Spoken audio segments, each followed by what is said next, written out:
Hello, Whatnuts, Humpty Dump Nuts, and Stanley Cup Nuts. It is Monday, May 6th in the United States, and this is What Chaos, presented by Prize Picks Daily Fantasy Sports. Made easy. Use promo code WhatChaos for a first deposit match up to $100. My name is Pete Blackburn. That man is Sean DePaz, and over there is Brave Dave Bean. Hi, boys. Hello. I'm not sure how I feel about you giving yourself the only adjective there, but did you give it to yourself or did you give it to me? No, Brave Dave is famously Dave's long-standing nickname. Oh, yes. So do we not know about Brave Dave? Oh, yeah. No idea what Brave Dave is. Brave Dave is his nickname. Oh. What kind of recon work did you do on us when you found out that we... So very little. I think that you were like, Pete, hockey Twitter? I knew Pete for a long time, yeah. Yeah, and that was... But even that, no, you knew from Red Sox stuff, right? No, I knew from hockey Twitter, but back in late high school, probably early college. That was... So you're saying I'm washed. Back when he was good at Twitter? Yeah. No. That's when I knew him as well. I'd say that's when I started. That's when I started following. Yeah. Good cover. Name one good tweet from Pete the last 6 years. Couldn't. Me either. I could. Actually, I can. The Dallas Stars bullying. Oh, bullying the about the AI. That is your best work. They changed their AI thing. Impactful tweet. Impactful tweet. Actual meaningful Twitter usage. Many are asking, does Pete get a ring? Mainly me.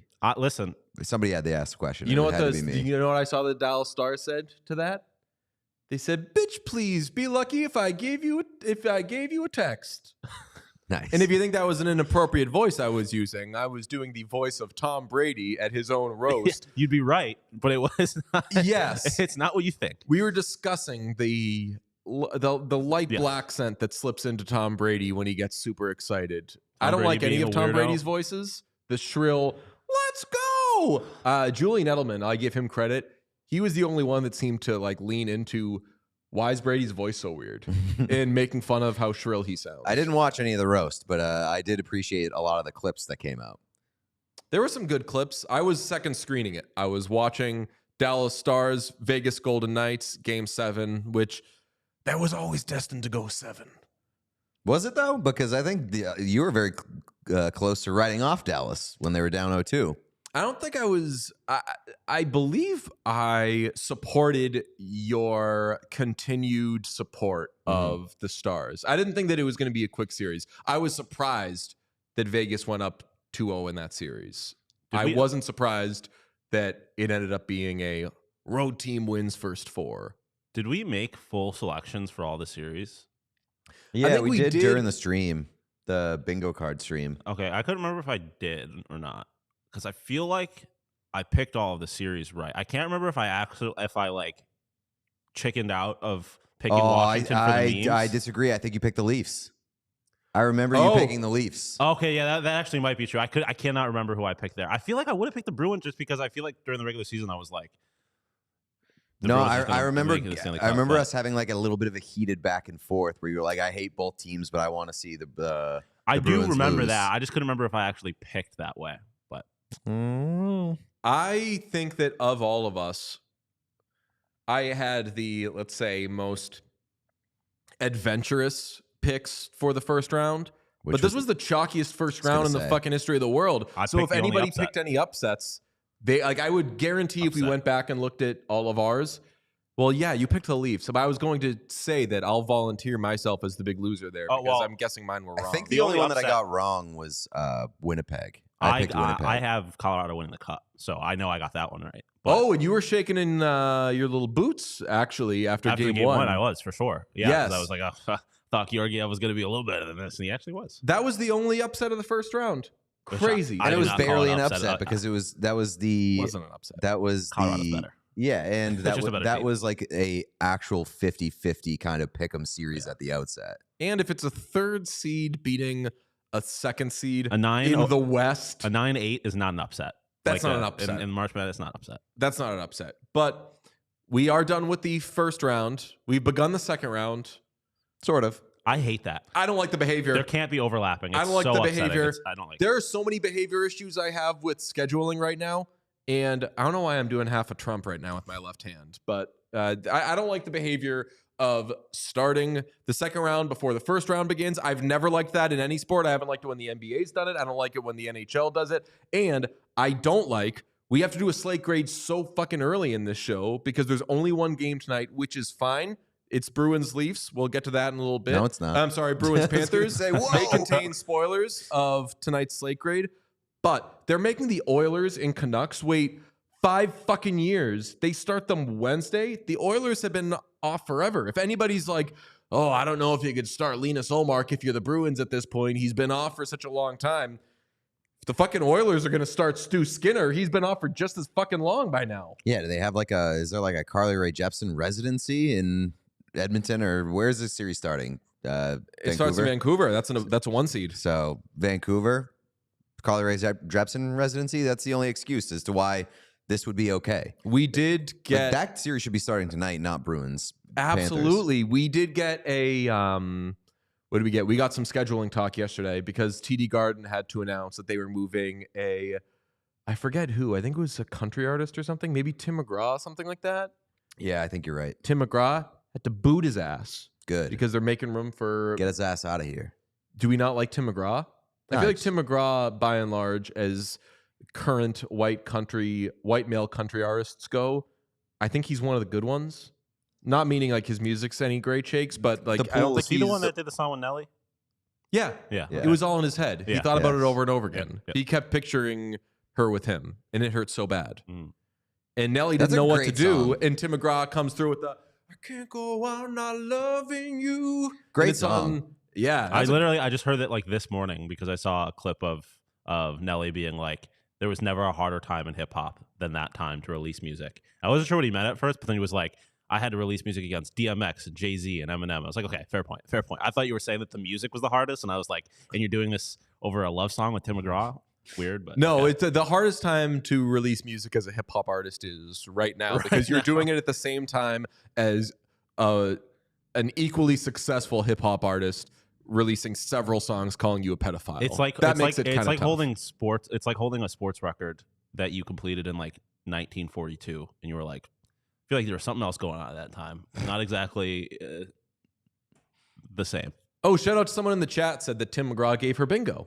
Oh shit! Congratulations. Speaking of bingo, we should probably do some second round bingo cards. In what are you waiting for to get bingo? Some of us are waiting to fucking pass 101 before we get to.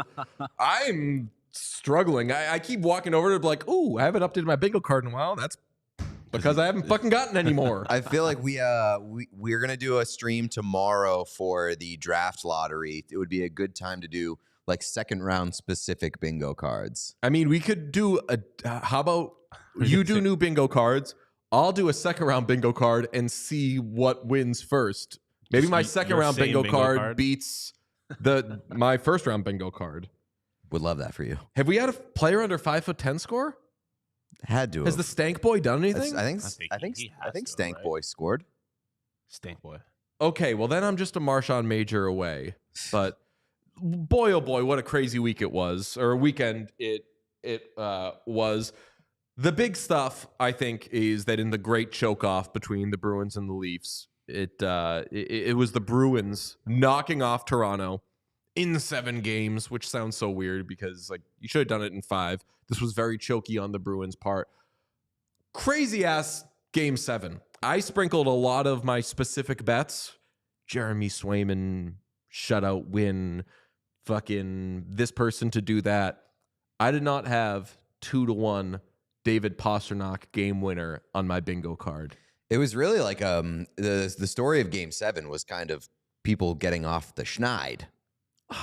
because Hampus Lindholm had his moment as a Boston Bruin, had a couple moments as a Boston Bruin. We were all waiting for Hampus Lindholm. When we went on Felger and Maz last week, we talked about, hey, who the fuck needs to step up for the Bruins to kind of get out of their own way here? Hampus Lindholm was very near the top of that list, had a horrible series. He just wasn't mainly for like this entire season, since last playoffs, hasn't been the guy that the Bruins thought that he was going to be when they brought him in to be like the second pillar of that blue line with Charlie McAvoy. Waits till game 7, but has 2 huge moments. He scores that goal to tie it up right after Willie Nylander's goal. And then in overtime, obviously, the assist, the bank pass off the boards to set up David Pastrnak. And then, of course, Pasta getting on the board after a couple quiet games and being called out by Jim Montgomery. Like, the big story for me was those 2 guys coming up in huge moments when they had been kind of piled on by the fan base around here. Lindholm had a career year for the Bruins last year. I want to say he had like 60 points or something like that. It was fucking awesome. Scored 10 goals, I want to say. Just had a great career year. Like a lot of people had career years for the Bruins in the 2022-23 season. Horrible in the playoffs. Game 6 in particular against the Panthers, throws the puck over the glass, and that's what let the Panthers back in, and the Panthers end up winning that game in fucking horrific fashion for the Bruins. You're right. He has not been himself or something like that version of himself, which again was like the best Hampus Lindholm anyone's ever seen. When we're talking about Hampus Lindholm, it's important to remember that he makes like $6 million a year. $6.5. He is not paid like a bona fide top pairing guy. I still think that's an awesome contract. And I agree. think that people after that elimination last year, people were like, should they move off him and everything? No. Your identity, if you're the Bruins, is you have good goaltending, you have good defensemen, and then you got some good wingers, and you hope that you can duct tape something down the middle. Lindholm having a huge game 7 is what started getting my wheels turning of like, fuck, maybe do I not think this is going to be a quick series against the Panthers? Maybe do I believe in the Bruins just a little bit? And I would, but Charlie McAvoy still fucking sucks right now. Charlie McAvoy was very bad. Not good the last couple of games of this series. And I would like to clarify that typically, I was thinking about this yesterday, when we think a player sucks, I mean the media, whomever, us, when we think a player sucks, we get on the coach for playing them. And we talk about why was that guy out there? That's what we say when we think the player sucks. Yeah. When we think the player is good, we say, why the fuck does this player suck? So any complaints that we do about Charlie McAvoy this postseason is about that we think he's an awesome fucking player, and that right now he isn't even merely a number 1 defenseman, which is what he's kind of settled into this point of his career, which kind of stinks because I think everybody thought he was going to be Drew Doughty and like the next Drew Doughty. He's merely a number 1 defenseman, not a Norris guy. Yeah. Hasn't been that this postseason though. He's been like detrimental. He's been bad. Yeah. He's been bad. He looks lost. A guy that who has emerged though in the blue line that looked pretty good for the tail end of that series, Mason Lohrei. Mason Lohrei, what you don't agree? Mason Lohrei I know you're very like bullish. Is that the opposite? Is No. bullish like you're up on a guy? Bullish is up. Okay. All right. Yeah. Bullish. No, I know you have like a tentative feelings on Mason Lohrei, and I in a way I agree. Like he's kind of a wild card, bit of a risk taker, and I know what you're gonna say. I do know what you're gonna say. Yeah, I love Mason Lohrei. I think he's fucking hilarious. Mason Lohrei gets the puck and he's like, "Oh yeah, what do you think of this? Check this out. Can't stop me. Oh, through the legs, boop, and then like dumps it in the corner and like." No, he does these incredible moves. Plays. He does incredible moves that he doesn't fucking care how they end, and it never ends up being a turnover, but it for sure never ends up going to somebody on his own team. It ends up just being the coolest, most harmless thing you've ever seen in your life, and it was just basically a waste of 5 seconds. So he's the Toronto Maple Leafs. He's very close to breaking through, and then in the end, it doesn't fucking matter because nothing happens. He's, you know what he is? He's like. The 1 month that I tried to skateboard, a lot of like amateur skateboarders do this. They're like, watch this. And they just fucking like kick their feet and the board flips all around and does all these things. They don't land the fucking move, but you're like, whoa, that thing went That skateboard went pretty far. I disagree, though. Like, I like Mason Lohrei's game. I like him activating. He has been very involved, very present in plays. I just think that there's a part of him that probably just needs to settle in and be a little bit more comfortable and actually contribute. Jeremy Swayman, positively goated in this series. .950 save percentage in the first round. That was the best among goalies who are still playing.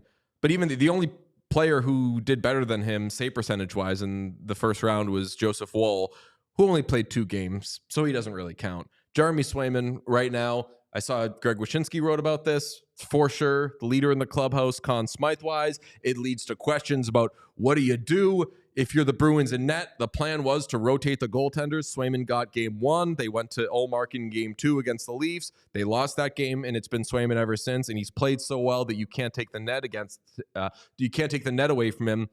2 days later, they have a game 1 tonight against the Panthers, and it will lead us to a Slate Grade presented by Game Time. Download the Game Time app, create an account, and use code CHAOS for $20 off your first purchase.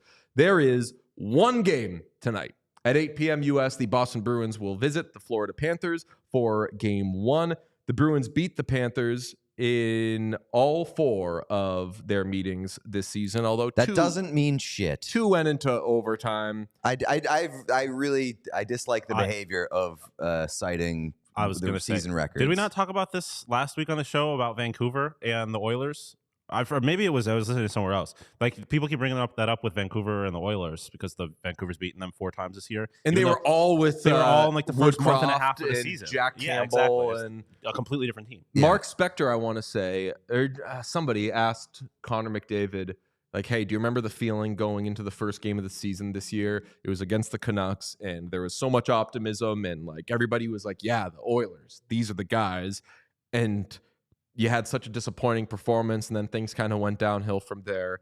And McDavid was just like,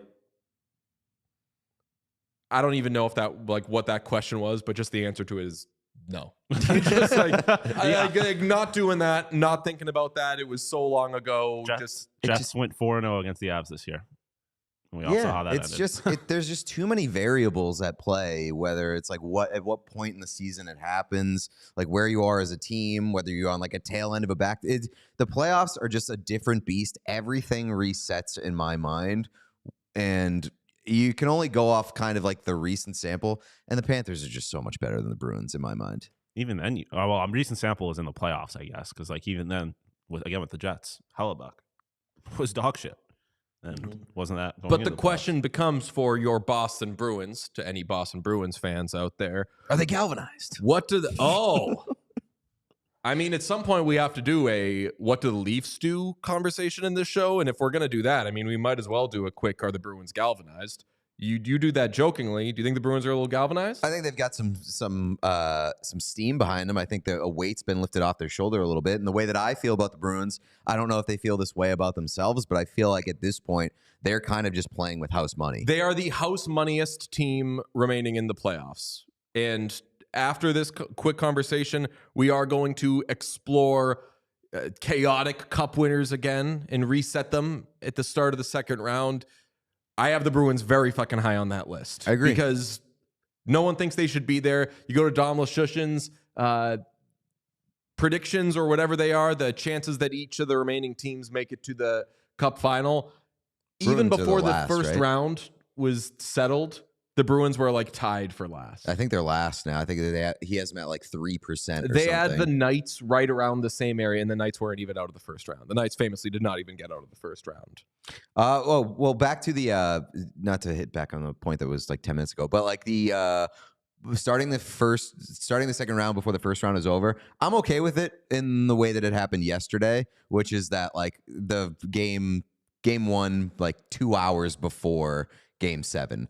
I don't like when the NBA has it like going on across separate days where you're still like in one series and the other series or the other round is getting going. So I'm okay with it. Also, Joe Woll didn't mention he didn't play Game 7, which is just like fucking unbelievable. What we thought was the most meaningless playoff goal of all time ended up being very, very meaningful for the Toronto Maple Leafs and by extension the Boston Bruins.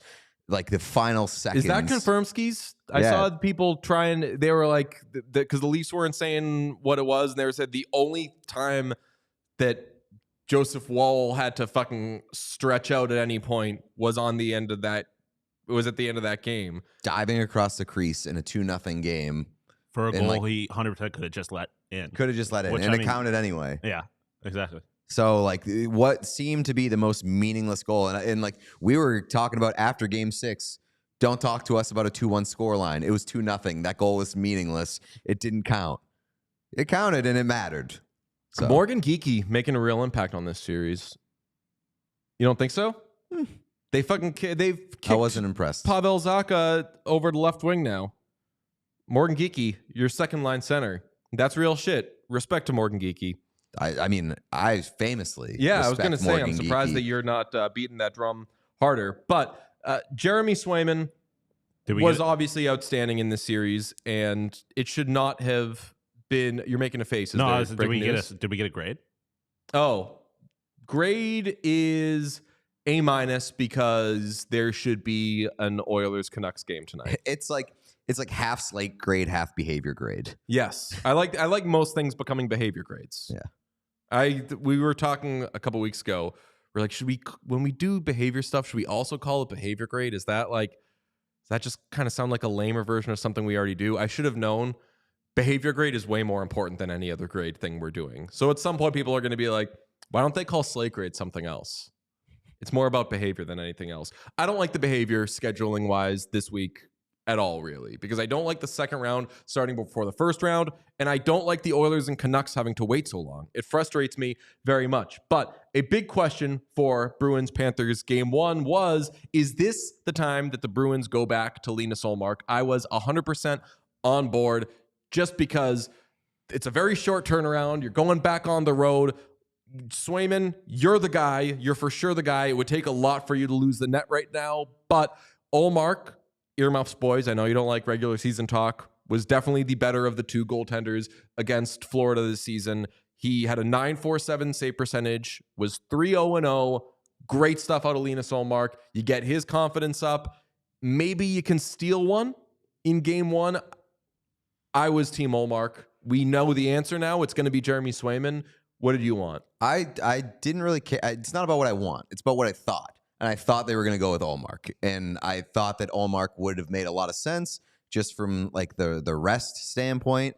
The fact that you get like a clean slate and you can kind of do what you did in round 1, but flip it. Ullmark gets Game 1, Swayman gets Game 2. You go from there. It's probably going to be Swayman moving forward. But like, I don't like the idea of keeping Ullmark so cold. And I understand that Jeremy Swayman is playing out of his fucking skull right now, and he gives you the best chance to win. I like getting and keeping both guys involved. I really do. Ullmark hasn't played in 2 weeks. This was the fucking time to do it, I think. Yeah. And on short rest, not to say that it's a scheduled loss, but I think most expect Florida to win this series handily. I think most would say things are lining up for Florida to take Game 1. They've been at home. They're rested. They're coming off a 5-game series win. Couldn't be the fucking Bruins. You got the emotional come down of a Game 7. All these fucking things. Yeah. This would be the time, I would say, to go Ullmark. Sean? I feel like you just have to keep Jeremy Swayman is the best goalie on this team. So I don't think it needs to go any further than that. You're trying to win a Stanley Cup. Every game matters. Just play the best goalie until he proves that he's not the best goalie. Like if Swayman comes out and is dog shit, you have another guy that you can play, which is not a luxury all teams have. But like it doesn't. It's the playoffs. Jeremy Swayman should play every single game. I think until they are eliminated from the playoffs. I mean, again, if they go down 3-0 or something like that, fuck it, throw Ullmark out there to try and have some magic happen. But he's the best goalie. I can definitely understand both lines of thinking. Yeah, you know? I can too, I absolutely understand both sides. I guess my concern is like when Swayman has a bad game, if Swayman has a bad game, and then you do turn to Ullmark, what's your confidence level in Ullmark being ready to go and being able to be like the luxury that you're supposed to have in carrying two really good goaltenders. Yeah, I mean, if Swayman's sucking, though, and my thought is series is probably it's probably over. You can like his team can't afford, I don't think, for Jeremy Swayman to not be Jeremy Swayman he's been in the. But you might be able to if you had Ullmark ready to go. Yeah, I guess. But again, I don't know. I just don't like. Just you got to rally the guy that's doing it, like that is getting the job done, and that's been Jeremy Swayman. It also like Swayman is making one fucking hell of a case for himself to just keep the net. Like it's not it's not like Jeremy Swayman is 920 close to what he was during the regular season, where you're like, okay, he's been really good, but there may not be a steep drop off if you go to Ullmark. At this point, I think if you go to Ullmark, you're like, well, he's got to be a superhero to even make a case for the net, because that's how good Swayman's been. Yeah, and that's what makes it interesting, because I don't think that we're anywhere near competition talk with these two. It's Swayman's net, and if you go Ullmark tonight, I don't think you go, even if you this sounds crazy, even if you win, I don't think you go Ullmark game 2. I agree. I would start this series the way that you started last series, which is you're rotating. And maybe you go 1, 2, 3, 4, rotate, and then stick with whoever's the best. Or maybe you just go 1, 2, and then stick with whoever's the best, kind of the way that you did the last series. I don't like the idea of Ullmark not being a part of it at all. And sure, he's 25 years old, but the workload thing does kind of get to me, not because he can't handle it physically, but because it's so different from what he's experienced to this point, because it has been back and forth all season. Can I tell you my favorite thing I saw this weekend? Including the roast of Tom Brady. The roast of Tom Brady was fine. It wasn't the best. It wasn't the worst. My favorite thing I saw was, do either of you know who Brett Hampton is? No. He is a photographer, and he's a great follow on Instagram. I highly recommend him. He is, I think he's either the Celtics team photographer or something. He's Jason Tatum's guy. So like he's always with Tatum, and he's always taking cool ass pictures. He was at the Bruins game on Saturday night, and he took just cell phone footage of the game-winning goal, which I'm so fucking bad at taking any pictures on my phone. Was he the one that was like halfway up the bowl behind, like at center ice? Yeah. That I saw. I know exactly what camera footage you're talking about. It stunned me, like the quality of filming in that video. This fucking dude, he's so good. I met him once for 5 minutes at Amina Smith's going away party, and I didn't realize until after I talked to him briefly who he was, and I was like, it is so good for everybody. I didn't know who that was, because I would have fucking fangirled on his ass. He is so good. What he can just get on his... Isn't it crazy that some people just have like the brain to know where to point a camera? Like, I think it seems like the easiest thing in the world, but you have to be so aware of a million different things going on around you, and like know where to be, where to point, and like not fucking shake it around and jitter it around all over the place. That the video that he's talking about will blow your mind about how smooth and good it is. Not to steal this guy's moment, but of ALLCITY fame, RG, he last year at the NHL draft, he was going around collecting footage on his phone. And it was like, it was an Android, not an iPhone. And it was some of the best footage like I've ever seen, just of like all the lights and stuff in Nashville.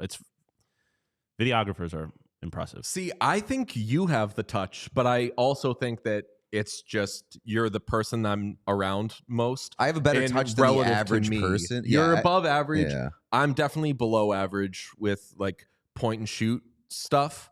I would say same. That's just not my skill set. And Pete's, like, you go to a concert with him, he's the one that you're like, yo, send me some pictures of this after. Yeah. He does a really good job with that. I'm not good at like capturing, because I love a good aesthetic. Terrible at capturing it. So I'm glad though you saw that and you're like, how did somebody do that? Yeah. Anyway, he took this incredible footage of the game-winning goal, and Lindholm dumps it in the corner, bounce off the boards, Pasternak scores, and everybody pours off the ice. They all go, of course, to David Pasternak, and Linus Ullmark, it's not even a fucking consideration, just goes right to Jeremy Swayman. And Swayman, if you saw the Sportsnet video of him reacting to the Pasternak goal, is amazing. But I just fucking love so much that Linus Ullmark, who has said all the right things this postseason about, hey, I'm going to stay ready and all these things, it's got to be kind of weird when your friend who you've always kind of done things in tandem with, is saying on the record, no, I want to keep starting. He's not saying fuck this other guy, but he's like, no. I've been surprised. I've been surprised that Swayman has been so like aggressive about like, give me the fucking net. Yes, but he's got that fucking dog in him. I know. I love that video though because aesthetically it was incredible, and I loved that goal goes in, and Ullmark's first thought is like, "We fucking did it, buddy!" And he goes over to his friend. Some guys like JVR also went over to Swayman. I think it's because it was a shorter trip, but Ullmark, that's his buddy. And he fucking goes right to him. So the vibes in Boston, I mean, they certainly could have been a lot worse if they had lost that game. But as you said, Pete, I think they're kind of playing with house money right now. I see that some people are asking about the video in the chat. I'm going to drop the link in right now. Did you find it? Yeah. Okay, because I actually tried to find it last night. And it was tweeted out by ESPN, I believe. This guy, man, fucking Brett Hampton. He has a different real name. His name is not Brett Hampton. I forget his name, though. I just dumped it in the chat. So if anybody's looking for that video, there it is. The man has a gift, and I have a gift every morning, which is a nice scoop of AG1 into my motherfucking gullet. Nice. No Very water. aggressive. Good no for water. You. I just go. God. You're just mainlining green powder. I don't do that. I was going to say, this move is not approved by Athletic Greens. We're going to get a talking to. I do AG1 with a nice scoop. I put it into the glass of water, swirl it around. Sometimes I put it in the bottle. The bottle is just so easy. And we've talked about how you could do it with really anything. But I was kind of feeling lethargic in the mornings, and coffee wasn't just getting it done. So for a while, I was like, you know what? Maybe I'll drink some water before I have my coffee in the morning. It was a step in the right direction. But it wasn't until I gave AG1 a try that I started to feel the energy that I wanted before I would have to suck down a bunch of coffee. And I'll tell you what, my coffee intake is a little more under control now because AG1 makes me feel like I have that kind of baseline energy, the clear-headedness that I want when I wake up every morning. It's something that I'm probably going to continue to do. We talked to our friend Jim Murray about it when we were doing Felger and Maz. Jim Murray is someone who I've heard do AG1 reads, but I've spoken to him now multiple times off mics about like, hey, so like no shit about this AG1 thing, right? And Jim he's a little older than us, but we've talked about how we've been feeling the effects of aging in different ways. And AG1 is truly the easiest way to just feel a little more like ourselves instead of it taking 5 hours to get going in the morning. Me and Jim's kind of cut from the same cloth, and our agreement was AG1 is great because it allows you to feel like you're doing something good for yourself without putting out in basically any effort. You just do one scoop into water, you shake it up, you drink it, and you can feel good about doing that for the day.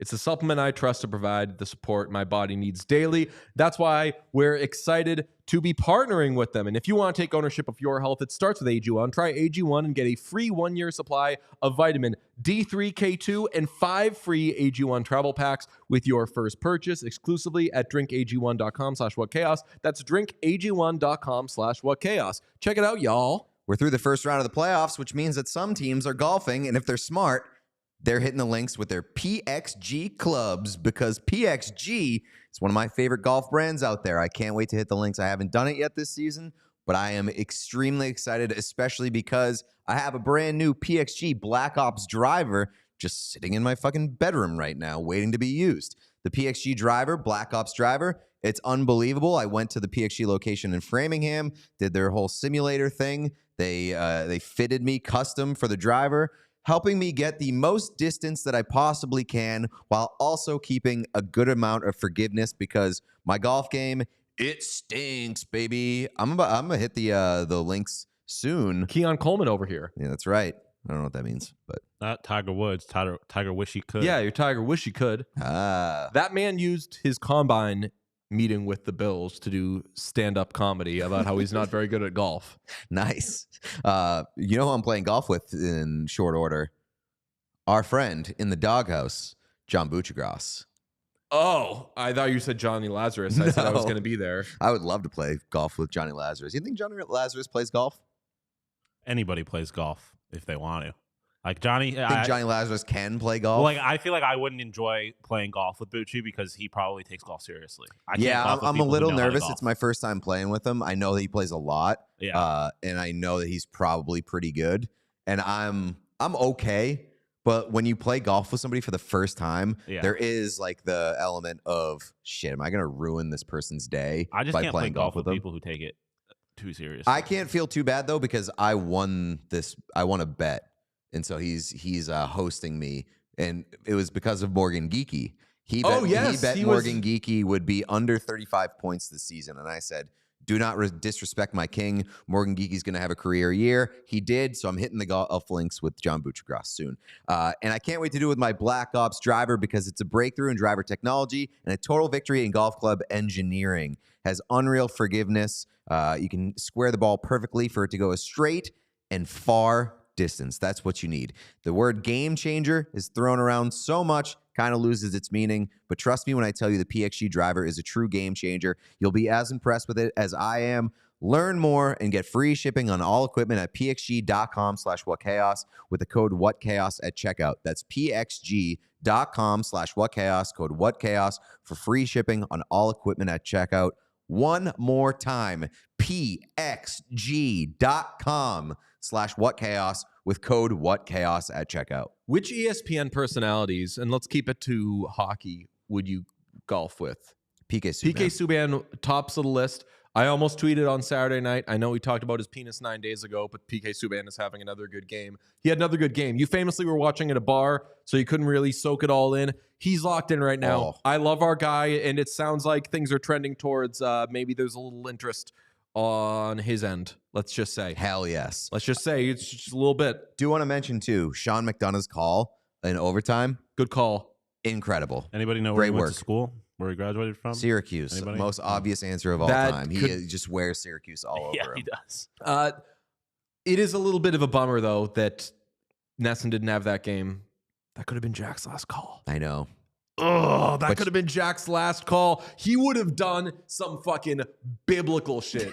He would have done some fucking... I would have been worried. A Game 7 overtime, Jack Edwards, nothing to lose, can just go off as hard as he wants.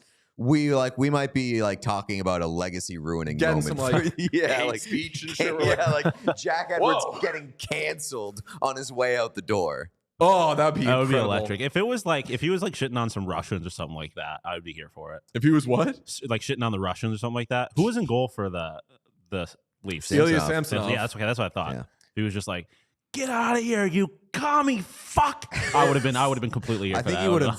I think Mitch Marner would have like had to spend days crying. No, he would have been on. I mean, I saw a lot of shit about like this is only the second worst thing to happen to Toronto this week.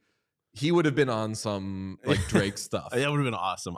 When faced with pedophilia, true champion. Like I was gonna say this last week. Ultimate sign of respect in professional wrestling. It's like tradition that you lose your last match. Like that's the ultimate. You go out like on your shield type of thing. That's what they did for Jack. They let him lost, and then they let him view the last game as a fan. Or not? I guess not the last. I was shocked that he wasn't the banner captain. They brought out Patrice to be the banner captain for Game 7, which great choice. Could never have a problem with it. I was shocked. You could have a problem with it. What? Why? I was watching with friends and we were like, "Oh man, right now you know that Mike Felger is saying big Game 7, Boston Bruins, trying to set the tone, get everybody fired up. You're going with the face of the Boston Bruins the last 10 years. But I mean, if you're talking about Game 7 versus the Leafs, and that's the guy. I love Patrice Bergeron with all my heart. But like the face of not getting it done in Game 7 is the Boston Bruins. So maybe you want to be as non-Boston Bruins as you can be there. Bring out Tom Brady. Patrice Bergeron, overtime hero against the Toronto Maple Leafs in Game 7. Oh yeah, that's true. Overtime. Okay, I ended up working out. So I withdraw. That's all I'm saying. Right. We got a super chat from Love of Your Life, being antagonistic as always. PK Subban, famous father of the Boston Bruins. Yo, for real. And Love of Your Life. I know you're a Canadians fan. I've been saying this to everybody who will listen. I think I said it on this show. PK Subban, big game player with the Canadians. Yeah. And I know like Canadians, not big game team during PK Subban's run, but he fucking sent it to overtime. 2 minutes left, game 7, fucking laser. Bruins fans disliked PK Subban for a reason, and it wasn't just because he was like annoying. I think that he's more annoying in his post-playing career than he was during his playing career. Bruins fans didn't like him because he was a thorn in their side and a very good player who came up at big moments. Love PK Subban. Chat's saying they're not fully in on the redemption arc for PK. I would say leave the door open. The door is open for us, and I can see him fully stepping through it if he comes on the show. Yeah, big time. I'm rooting for him. That's all I'll say. And I wasn't always. He's a nice guy. He's a nice guy, and he's actually doing the job that he's hitting his ceiling right now. Or maybe Also, he can get even better. On the Less golf hockey question, to I would keep definitely track play of. golf with Mark Messier. Messier would be a good golf partner. Let me think. You said just ESPN people. It's not like a huge. Just ESPN hockey people. Yeah. It's I'm not like a going- huge list. I'm going Mlezko. I'm going Subban 1 for sure. But Ray Ferraro, I feel like might not like me. Oh, definitely. Who won't? So that's what you have to consider with some of these things. Like definitely it's wouldn't not like just you. about you; it's about them. You're spending a lot of time with them. A lot of conversation. Exactly. Like Ferraro, I don't know if he's liking anybody here. No, probably not. We can't do anything for Ray Ferraro. Yeah, I think that's the best way of putting it. I mean, I'll tell you what. Ray Ferraro stonks for me this season, through the roof. Get off the ice. Absolutely, get off the ice. There's I'm starting to see some Angeli discourse now, by the way. I feel like, I don't know if it was us or what, the seed has been planted in a lot of Bruins fans' heads of like, wait, is he not good? And now with each anthem, I see more and more on my For You like, damn, is Angeli not good? Yeah, good. I'm glad people are having that awakening. He doesn't have to be. He's a mascot, and he's good at being the mascot. I golf with him. I will say, I'd golf with him for sure. Comment that I made on Twitter over the weekend after the Nashville country anthem, which drove me fucking crazy. You cannot bastardize the anthem so much that people don't know how to sing along to it anymore.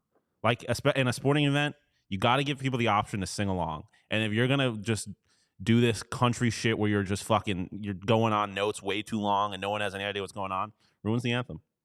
All I'll say is you're not supposed to sing during the anthem. You're supposed to be respectful. No. And listen to it and think about the troops. No, I you got are supposed something- to get fired the fuck up You're and get supposed ready to to get go hard to war. thinking about the troops. Sean, You're that's supposed to troops get ready time. to go to war. No, it's troops time.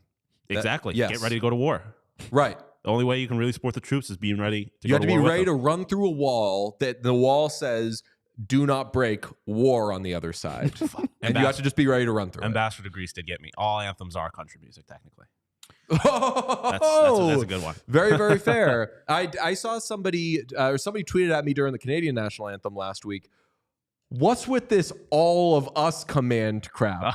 It's supposed to be all thy sons. So then I did a little research, and the original lyrics to O Canada were thou dost all of us or something. Something that was basically gender neutral and inclusive of everybody. And at some point over the years, some bros were like, let's make it about us. And they changed it back to the original way. So I didn't give this guy that lecture, but I want to be like, if you're really about the traditionalism of this and you're really trying to be conservative here, you got to be mad at the bros. It's Also, just way to expose yourself for not watching a hockey game for like the last like 8 Oh, yeah, years. it's been happening That for a shit while. has Almost a been decade. changed for so long at this point. the other thing is like it's like soccer. The Brits were the ones that came up with the term soccer. They called it soccer first. Yes. Going into game 1 of Panthers Bruins, Brandon Carlo was not on the ice this morning, but it's because he and his wife welcomed a baby girl. Congratulations to Brandon Carlo. Not good I was behavior, gonna having say, a kid bad right behavior. now. What are we doing? What's I that? said, wow, I was surprised by the claps. You think it's bad behavior? Bad behavior. Yeah, you got to be a better scheduler. Especially on the Boston Bruins. Like, I guess a little bit of revisionist history because it wasn't as clear how good this team is going to be going into the season. But like, you got to leave the door open for playoff hockey. I mean, if you were on the, I guess I was gonna say because if you were on like the Sharks, but then Tomas Hertl, like you never know. You always got to be ready. Sex is something that we only have, 3 times a year? So just you plan it for another Before time. or after. Yeah. There's like a Before month or window. after, You yeah. just cannot do it. Yeah. That's Sex fine. time in grade A minus. There's so many. There should be so many times that the baby average boy. person goes months without having sex. So he you had a baby boy. It's a baby boy. He had a baby Oh, boy. now you're getting canceled for misgendering. I'm sorry to have misgendered. No. No. His first was a girl. The arc that you went on of defending the gender neutralization of the Canadian national anthem to now misgendering To misgendering a kid. a kid. Let's see. We have another super chat. 5 Panthers pounds. fans. But my gut is telling me Boston will win. LOL. Jeremy will drag them there himself. So I'll quickly give the rest of the updates on Derek Forbort. Seems like he's ready to go for the Bruins. Who knows if he'll be in? He was out there on line rushes with Brandon Carlo out. Swayman is starting tonight, which is not what we would have done, but whatever.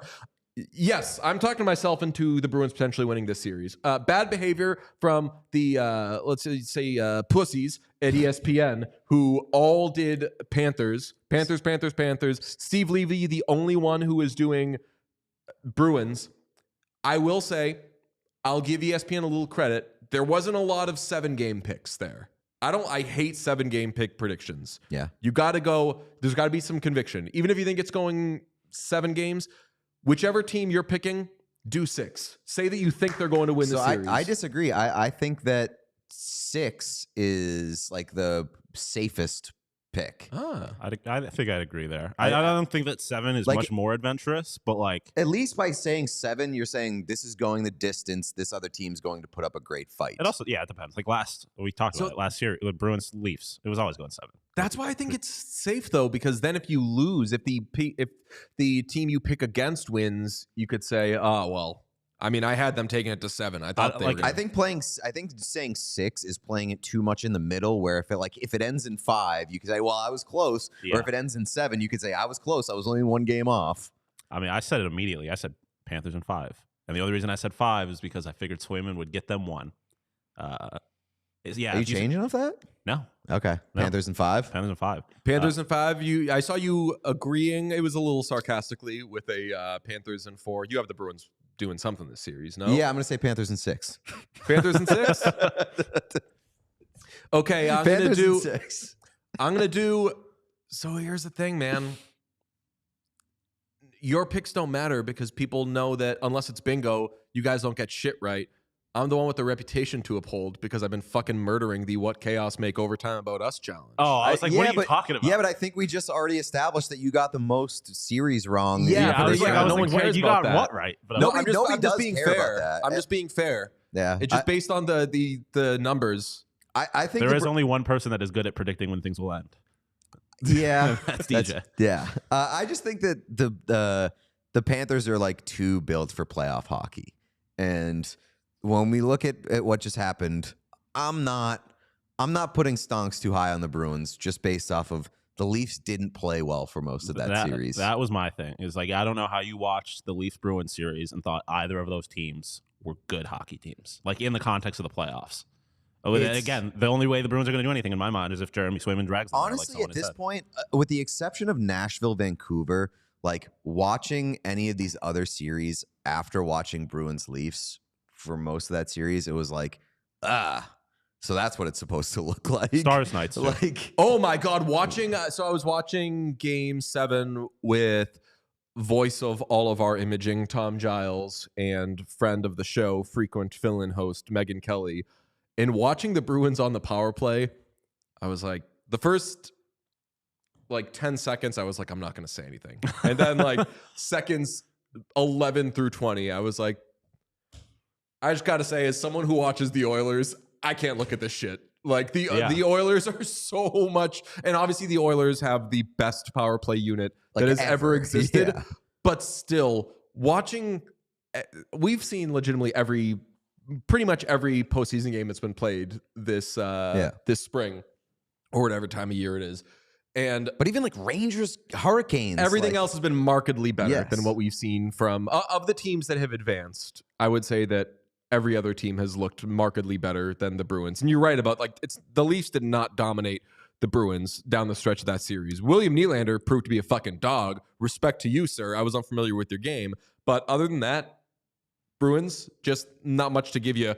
My predicament, now that you've locked in your picks, I can't decide between Bruins in 5 and Bruins in 6.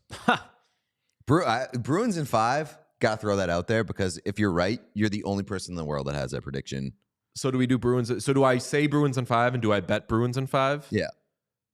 Maybe I do that. Okay. mean- Are they, Sean, can you just throw up the remaining bracket, please?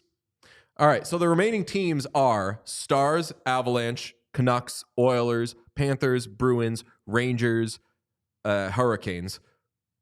Are the Bruins the most, let's reset the chaotic potential cup winners.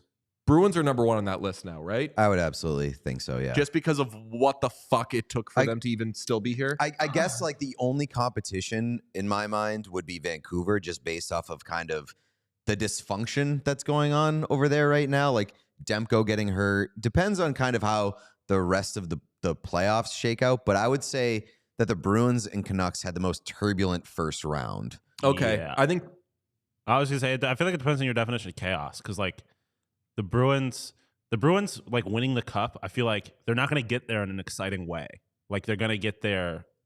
No, but I think that the definition of chaos in this circumstance is like, how the hell did this happen? Yeah, that's what I was gonna say. Like if it's the Bruins are obviously, I think, the least. Like they're gonna have the longest odds to win the cup out of these 8 teams. So in that sense, it's certainly most chaotic. But like the Bruins are gonna win the cup, and I'm just like, that's boring. I would say the Bruins are the most chaotic potential cup winner at this point. But I also think there's something weird going on with the Rangers, where even going into this second round, the Hurricanes were, dare I say, pretty heavy favorites against New York. Was anybody surprised to see the Rangers win Game 1? No. And I think that series is going to be fun as hell. Game 1 was fun. That one to me is more of just kind of like a coin flip than anything. I believe in both of those teams. I think both of them have some warts that are worth being concerned about, but they're very good teams that either one I could see winning. Like, and I wouldn't be shocked if that series was back and forth and went the full 7 games. But I'm not going to say that I was shocked at all that the Rangers won Game 1.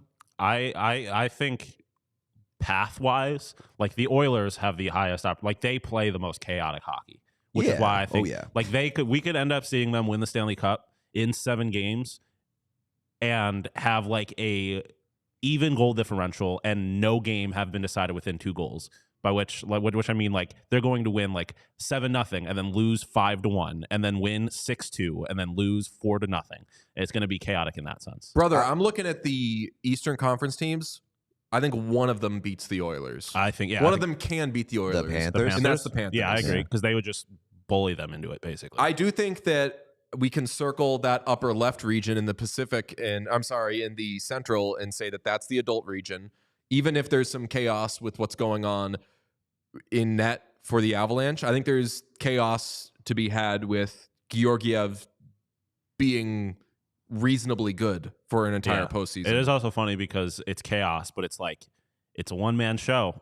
It's going to be chaotic regardless because it's going to be Georgiev in net, and if he's good, chaotic for that. If he's bad, then it's I'm a little bummed so. to see Vegas die this early, but I'm not. I think that you still should have. I think that it's more fitting for the adult team of the NHL to at least be in the second round. Those were 2 adult teams, though. Like Vegas was an adult team, right? But Vegas was a little fucking wackier. They had a million guys who were hurt this season, and even like as I was watching the third period of that series, I was like, of Game 7, I was like, Dallas took over. Dallas should fucking win. It is crazy that series went 7 games ultimately. I just think Dallas is significantly I hesitate to say significantly better, but a better team than the Vegas Golden Knights. Yeah, I think that if we're talking about the most chaotic potential series for like the remainder of the playoffs, it's probably Edmonton and Colorado. Yes. In the Western Conference Final. Oh boy, that's what I'm saying. Where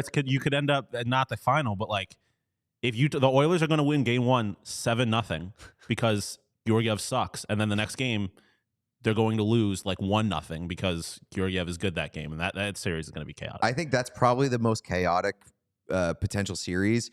But I think like if you're talking about like us like best playoff hockey series that you could possibly get, it might be Edmonton and Dallas.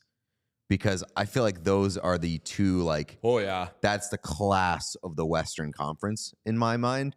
It's just like I'm a little bit like more skeptical about what we're gonna get from Colorado on any given night, because they've been more of a roller coaster team. But when we're talking about like teams that have been the best over the longest stretch, it's probably Edmonton, Dallas.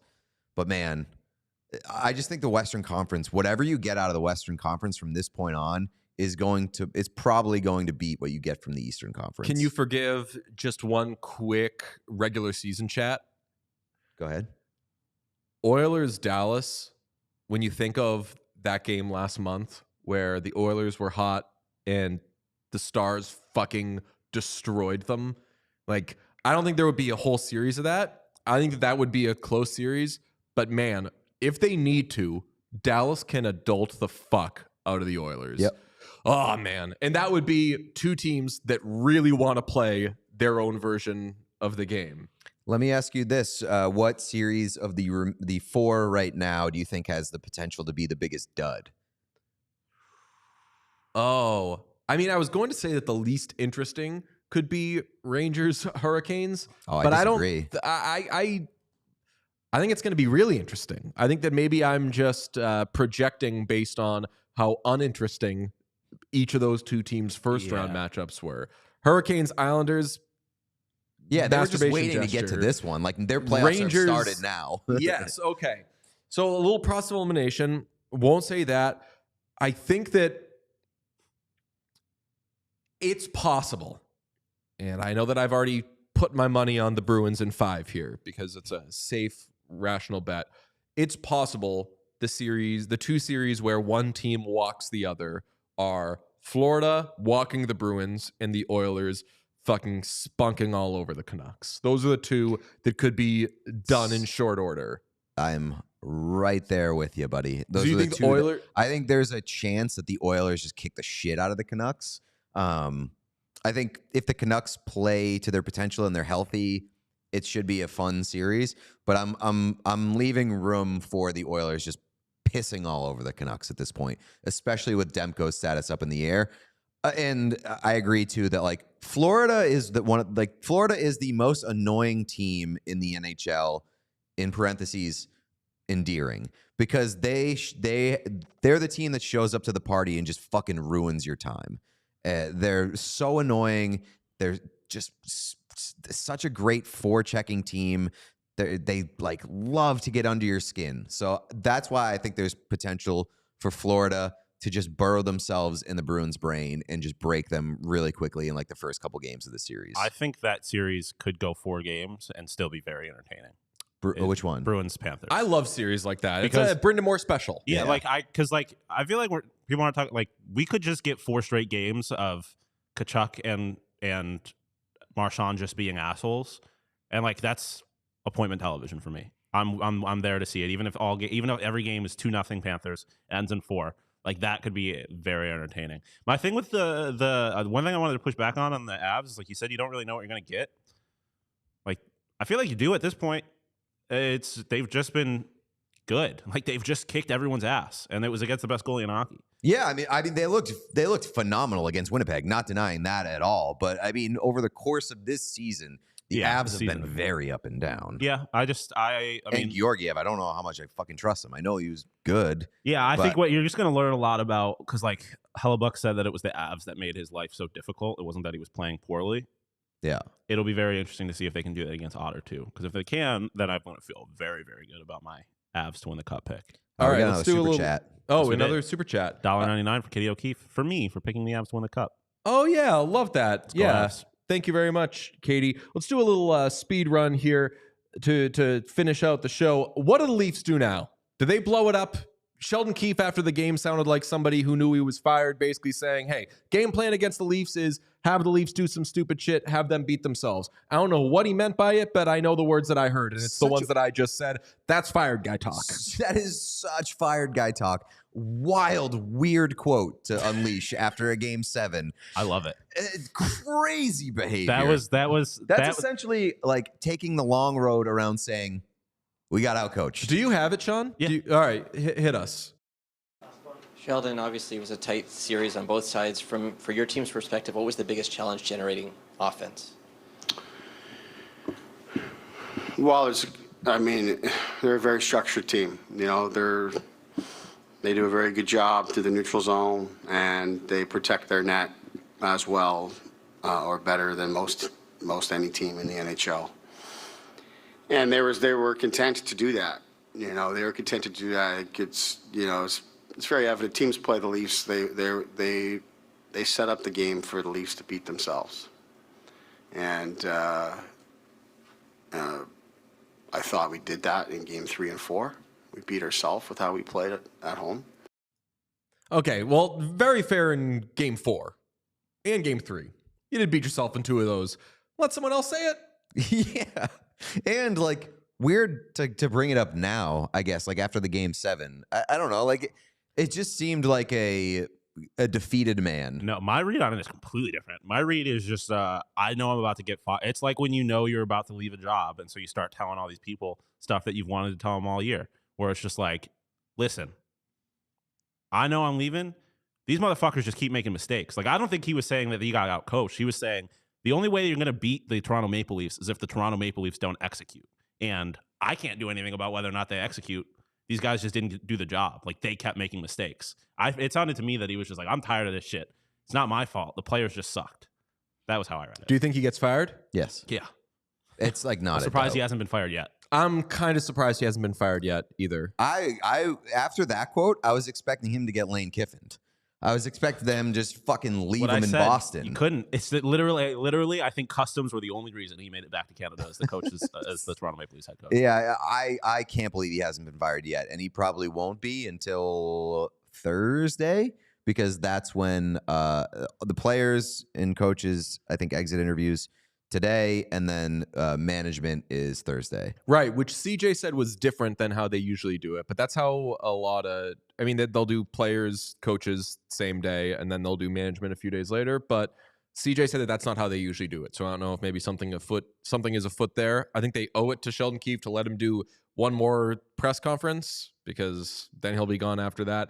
I also, though, am a little surprised that he's not already gone. How about Mitch Marner? 3 points in 7 games, just turned 27, 1 year left at $10.9 million. Of the SpongeBob font, core 4, he seems the most likely to go, because Matthews and Nylander are starting new deals, and no one's going to fucking want John Tavares.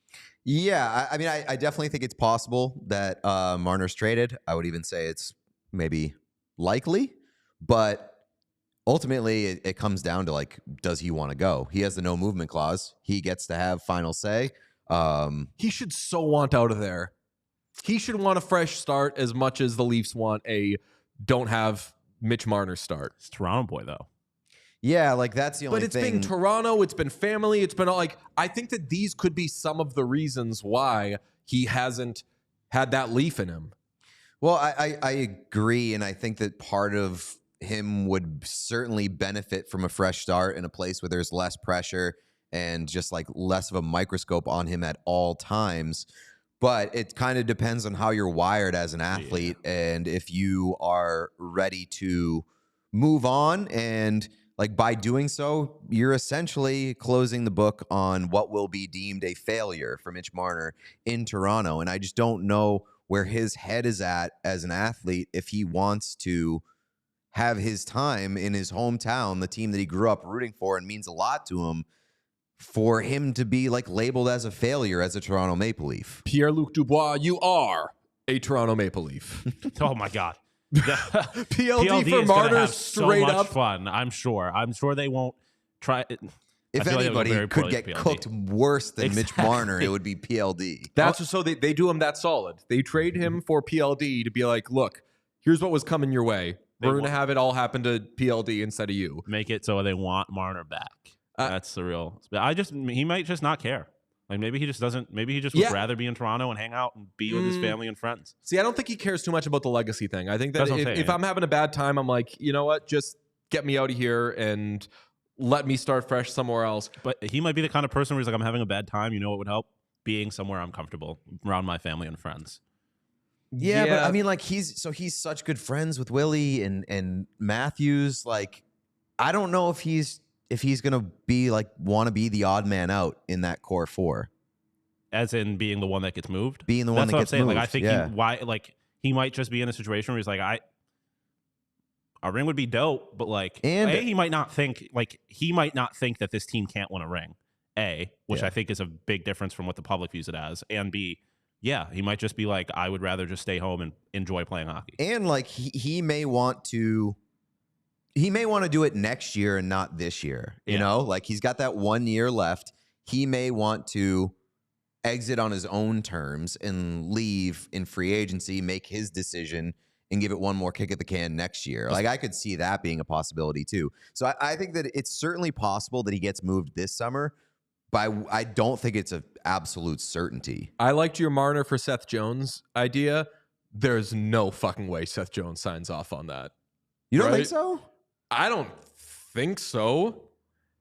Why be good. not? Like that would be a damn good team if they have two actual good defensemen on that team. My only thing with Seth Jones is he's played in Columbus and a Chicago team that has not had any expectations.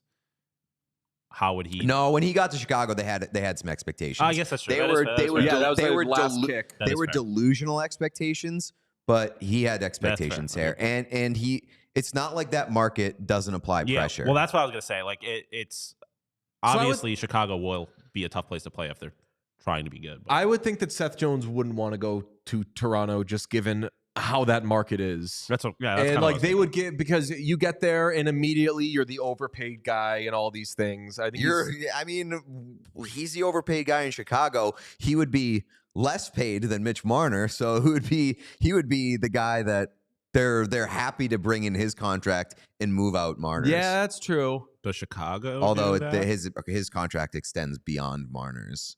I just want Seth Jones to be happy. I agree. I also do want Mitch Marner to be happy. I said it a couple weeks ago. He is the best player that everybody acts like is a fucking bad player. He's awesome. He should wear the C for Team USA at the World Championship. You know who should wear the C for the Toronto Maple Leafs? Seth Jones. Oh, okay. You know who should wear the C for the Toronto Maple Leafs? Huh? You know who should wear the C for the Toronto Maple Leafs? Not John Tavares. Not John Tavares. William Nylander. I am so overreacting to the last week of William Nylander, and he was a fucking idiot at the end of Game 4. He and John Tavares were like my two biggest targets when I was talking about how stupid they are. It's not going to be Nylander. It's never going to be Nylander. They're not going to make a fucking European guy captain of that team. I mean, it's going to be Austin Matthews. It's going to be Matthews. I mean, do you remember the captaincy thing? Like the last time they had it, it was like a big fucking deal, and it was Matthews versus Tavares. And then Matthews had the whole fucking incident with the cop in Arizona. Is that yes. And then that was like, all right, well, we can't give it to this fucking guy. And they gave it to Tavares. Austin Matthews has a resting, not a captain face. Yeah, so it's one of my least favorite things that they do in hockey is just give the captaincy to the best player on the team. Yeah. It makes no sense. He is like, I can't think of an example off the top of my head, but like. Joe Thornton. It's just he's just like a guy who's just like, your best player doesn't need to be your captain. Let him go be your best player. I mean, I think Matthews is can certainly be and is certainly eligible to be the Maple Leafs captain. I agree, but like Nylander, I believe in him being kind of the driving force, especially we were talking about recency bias. But like Matthews almost scored 70 goals and is nominated for the Selke. He can absolutely be the fucking captain of that team. I agree that he can be. I like the idea of being like, your job is just to go to be the best hockey player on the planet on this team. You don't have to worry about being a leader. You can lead by example. Just go play hockey. The old Nathan McKinnon. Give that to someone else. You want to know? A friend of the show, Tom Giles, brought this up. You know, it was a big bullet dodged captain-wise. People forget there was a conversation as to who the Bruins should have made the captain after Patrice Bergeron retired. Could you imagine if Charlie McAvoy was having this series with the C on his jersey? Yeah, he would be getting roasted. If Felger would be cooking him over an open fire. The funniest thing is, I bet you Boston would have loved it in the moment when it happened. Oh yeah. A lot of Boston people were like, why are you making Marchand captain when he's only going to have it for a couple years? Make Pasternak or McAvoy the next guy.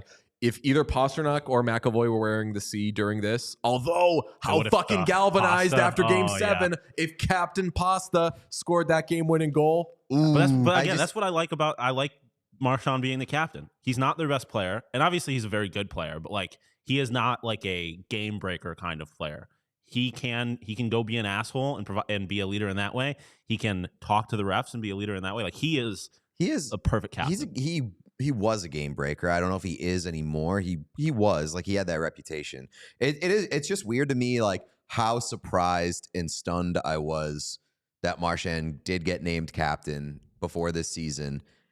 And now, with hindsight being 2020, it feels weird to think about this team being anybody else's in terms of the captain. Like, Marchand seems like a very, very perfect captain for this team. From an outside perspective, I 100% agree. I've loved this captain talk. Let's transition with the Bruins and face of franchise stuff to a crazy ass rumor that I just want to hit for 1 second. This is George Laraque on 91.9 FM in Montreal talking about Leon Draisaitl said that if the Oilers, he said, quote, someone well-placed in the organization said that if the Oilers don't go deep in the playoffs, he doesn't see Draisaitl re-signing at the end of his deal. He'd prefer to be a first-line center in Boston. I am calling the most bullshit I've ever called on anything in my fucking life. There is no way in a million fucking years that happens. I guess there's a possibility that Draisaitl wouldn't re-sign. I don't think it would be if they lost in like the second round this year. I think that ever since the glove tap thing from the Carolina game resurfaced, thank you to Bob Stauffer for bringing it up with us, I just believe in Draisaitl and McDavid so fucking much and the bond that they have. I do not believe that Leon Draisaitl looks at his situation in Edmonton and is like, get me to Boston. I don't know like when it happened, but I feel like we've kind of moved past the days of dumb shit like this being thrown out there and people taking it seriously. I think that, like... So you're saying bad behavior? Yes. To even acknowledge this is bad behavior. It is... There's 0% truth to this. Like 0.0% truth to this. I can guarantee that Leon Draisaitl is not giving a single fucking thought to what he's going to do in terms of his future with the Edmonton Oilers if they lose in the second round right now. Also, do you want to be on the Boston Bruins in 2 years? That's like, that's are the they thing. going to be that a team? that was the justification. I'm feeding in the Lauco, baby. Yeah, sure, like, I could play with fucking Ryan Nugent-Hopkins, but you know what? Give me Jesper Boqvist. Yeah. Like, are the Bruins going to be a Endearing. playoff team in 2 years? I think is a somewhat legitimate question. If they have Leon Draisaitl? I think what they're going to look like in 2 years is a very much up in the air. So I just no time for Can this I say rumor. this as an oil man and as I have a weird relationship with the Bruins, but yeah, I'm rooting for them.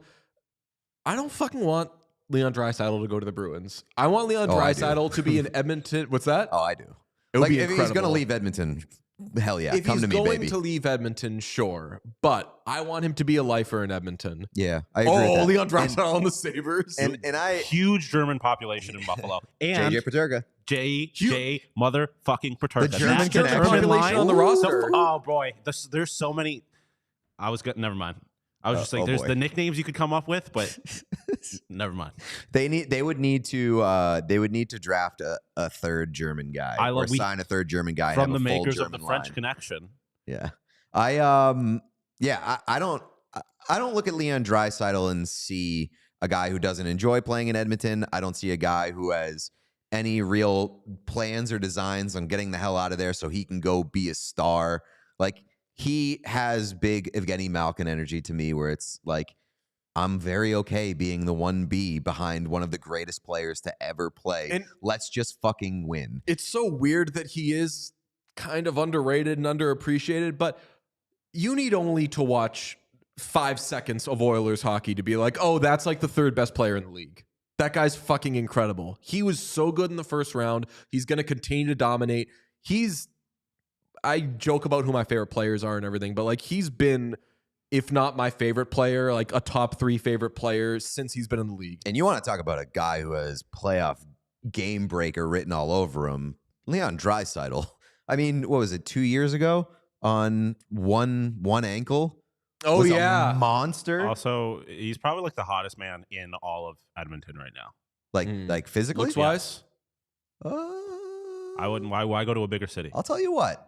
Evander Kane. Evander Kane is a good. Did you see Very the picture? good-looking dude. So they had a WNBA game at Edmonton yesterday, and a bunch of the Oilers, or maybe it was 2 days ago, a bunch of the Oilers were there, and Evander Kane was in courtside with his daughter, I believe. Just the best picture I've ever seen. It was awesome. Evander Kane, I would say probably the most handsome guy in the Oilers. We got to Stu check. Skinner's up there. We got to check some behavior from Vancouver Canucks fans because there was a lot of talk about, and I didn't really know this. Oh no, it's going to be Oilers Twitter against Canucks Twitter, which apparently have the reputations for being the worst Twitters. My experience in Oilers Twitter has been amazing. Yeah, no, well, I mean, for sure it's been amazing for you because you've been sucking their dicks. Yes. Yeah. So they love you. I love Oilers Twitter. It seems like a fun place, but that's also, the team's been great. The one thing that I have gathered about the Oilers and Edmonton kind of as a whole is that the team is everything to them. And Oilers fans have said this directly to me. Yeah, it's because there's nothing fucking else. Like, the team is all we have. We live and die with the Oilers. So those are the kind of fan bases where when things are going great, they're a party. But when things aren't going great, or when they've got a common enemy number one, they're real nasty to them. Okay, I gotcha. Well, here's a Canucks fan weighing in on the Edmonton Oilers. You are about to hear the ultimate what he say fuck me for in, let's say, recorded history. Check it out. The Nashville Predators can suck my dick all they want. The Vancouver Canucks are winning! Yeah! Fuck Zach Hyman! Fuck Jack Campbell! Fuck McDavid! Fuck Jack Campbell. That's crazy. I forgot about that one completely. I thought you were referencing the Hyman thing. The two players that he selected, probably the least, like, if you were making a list of Edmonton Oilers players that deserve for you to say fuck you to them, Zach Hyman and Jack Campbell, the nicest guy in the world, and a guy who has not played for the Edmonton Oilers since, like, what, October? A guy who the team that you supposedly hate fucking wash their hands of. I mean, listen, I'm not going to criticize a kid that is probably still watching single file lines to class, like his hockey knowledge. What a burn. But I responded to you on Twitter, DJ. I think it's the Campbell thing aside, the Hyman shout is terrific hockey knowledge, great puck knowledge, because they know that's their best player. Like, that's the guy that's going to be quite literally in your asshole all series, making your life a living hell. That's terrific puck knowledge. I would say. So you think they know puck? I think this kid knows puck a little bit. He knew puck at first. I think he.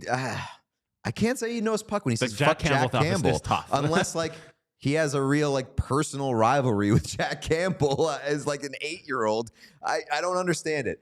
I would say, like, F- behavior from this kid, but even worse behavior is the adult that hitches his wagon to an 8-year-old kid and follows up by being like, yeah, fuck Connor McDavid. No, like, I love these kinds of things. It's got massive New York Knicks energy. Oh, They yeah, love doing that's this stuff. it's the best. What's the Bing Bong? production company called? Yeah, but the ones that did the Bing Bong video. Yeah, I know what you're talking about. I can't think of what it's called, but Best part of that, Pete and I, when that came out, watched it like as friends.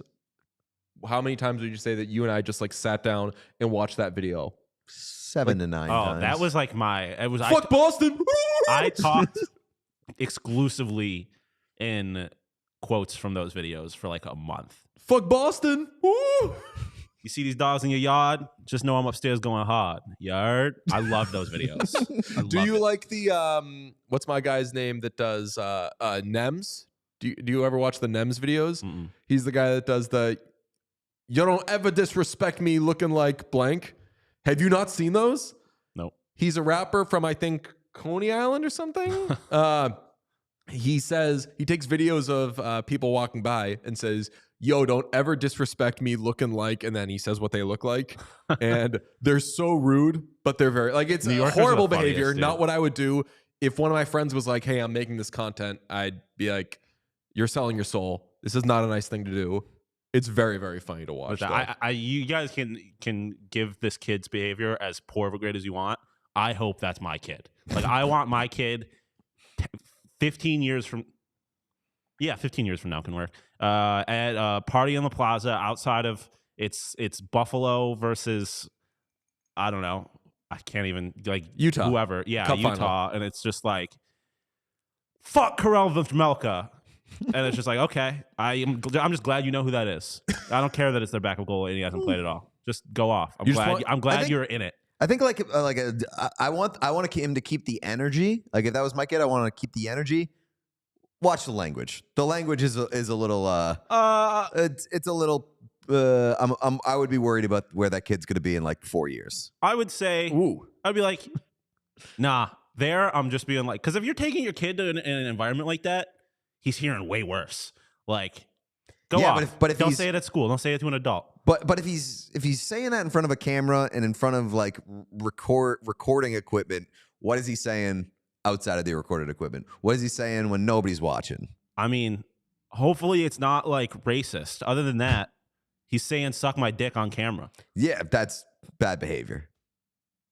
I'm allowed to say it. He's not. I was going to say, we say suck my dick on camera a lot. I'm allowed to say it. I'm an adult. Listen, in this situation, Pete earned it. Also, it's like it's the fucking Canucks. If the Sabres are in the Stanley Cup final, or not the Stanley Cup, they're just in the playoffs and they're playing the Senators or the Bruins or the Leafs, I hope my 8-year-old is telling Austin Matthews to suck a dick. Go crazy. I'm a big fan of kids saying like suck my dick when they're provoked, but just like unprovoked in front of a camera. I don't think that's unprovoked. He was swept. There's no way that kid wasn't surrounded by adults hyping him up.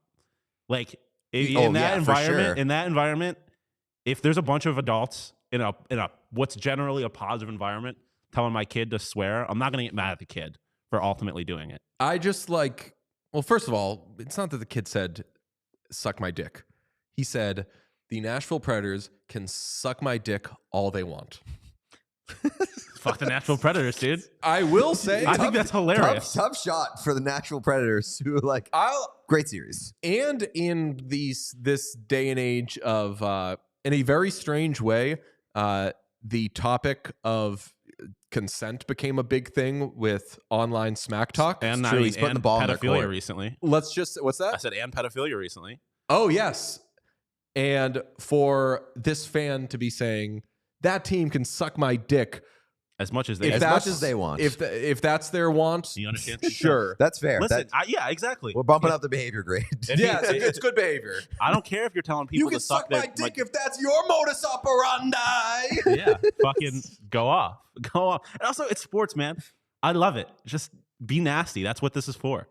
Okay, good hockey show. We'll talk to you tomorrow with a recap of all of this Game 1 Panthers. Did we do a Bruins? like spike? We haven't done a like spike. And also for tomorrow, we're going to have like a nice little special treat leading up to the draft lottery. We're gonna have a bunch of fun, quick appearances from guests around the league. Lottery's at 6:30. Lottery's at 6:30 tomorrow. We're doing a stream for the lottery. I would assume that we're probably gonna go live around like 5:30.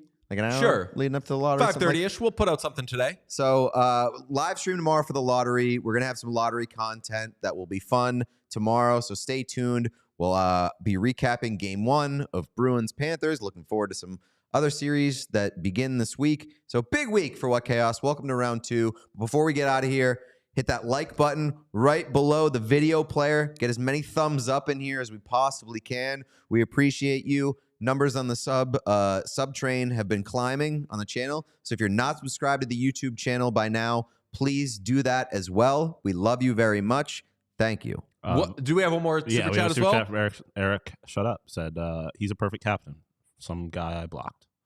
No, you're a perfect captain, Eric. We appreciate you. We'll talk to you all tomorrow. And as usual, stay on social media-wise and everything. And as Pete said, make sure you're subscribed on the YouTube because we do go live whenever the games go into overtime. And we did. If you saw it, you know there was an electric stream on Saturday night. Maybe we'll have another one tonight.